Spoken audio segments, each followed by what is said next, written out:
Don't rush, activate your king, and rooks belong behind passed pawns. Let's take a look at some endgame positions and learn how to best handle each situation. One of the most important endgame guidelines is don't rush. In this position, white has 2 connected passed pawns and should win the game. Although black has no chances to win, always look out for your opponent's counterplay that could ruin your winning game. White decides to rush forward with b6. White has no sense of danger in this position. Notice the pawn on b6 is on the same diagonal as white's king on d4. Black now shocks white by playing bishop a7. Black sacrifices the bishop in order to enter a completely drawn position.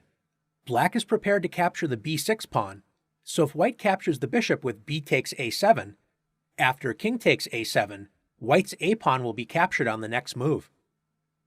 If white tries to guard the pawn, let's say with king c5, black can now enter a completely drawn endgame with bishop takes b6 check. The point of this sacrifice is that after king takes b6, in king b8, black is forced a classic rook pawn and wrong-colored bishop endgame. When you have a rook pawn, meaning a pawn on the h-file or a-file, if the promotion square is the opposite color as the bishop, this is a drawn endgame if the opponent's king can block the promotion square. Black's king will sit in the corner, moving between b8 and a8. There is no way to force the black king out. The game is drawn. Let's go back and see what white should have done. Black avoids the trade with bishop g3, and white is now ready to play b6.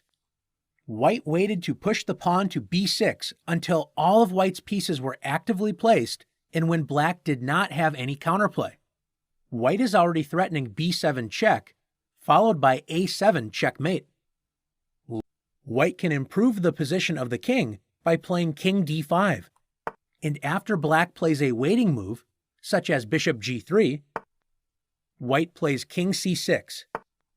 White's king is very active and is ready to advance the pawns up the board. After bishop f2, should white rush forward and play b6? After b6, this would be a huge mistake because black can once again sacrifice the bishop with bishop takes b6, entering the same rook pawn and wrong bishop endgame. White simply has to prevent this trick by playing bishop to c5.